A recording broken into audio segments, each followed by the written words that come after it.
Maar soos Petrus gemaak het, in plaas van om te redeneer, watter kant toe gaan ek, as die uitdaging my pad kom, in plaas van om die bankbestuurder, die prokureur, weet wie ook al te gaan probeer sien, om die uitdaging te bowe te kom, miskien moet ek en jy doen wat Petrus gedoen het en gesê het, Here, op u woord sal ek reageer. Maar dit is belangrik, nadat ek alles probeer het, om die 30 centimeter tussen my knie en die grond af te sak op my knie en te vra, Here, wat sê u vir my?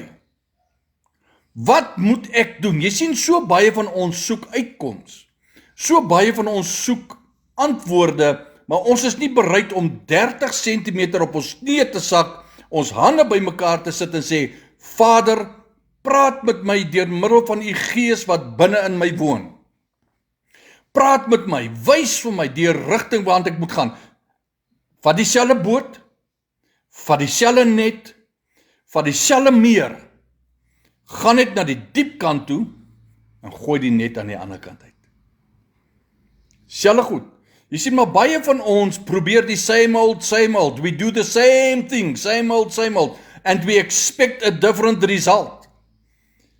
Jy gaan nie 'n ander resultaat kry deur dieselfde goed oor te doen wat nie gewerk het nie.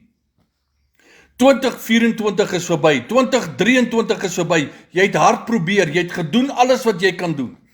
Vandag wil ek vir jou vra, vriend, wil jy nie maar net vra, Vader, lei my en wys vir my, wat moet ons doen nie? Die moeder van Jesus, net wat hy vir jou sê, dit moet jy doen. Jy sien, en baie keer dan kom God en hy sê vir ons sekere goeders, hy druk ons wys ons in 'n sekere rigting in, en dit lyk nie reg nie. Dit klink nie logies nie. Dit klink nie soos iets wat jy gehoor het nie. Jy sien, want maak die 6 waterkanne vol water, of die wynkanne vol water, klink nie reg nie.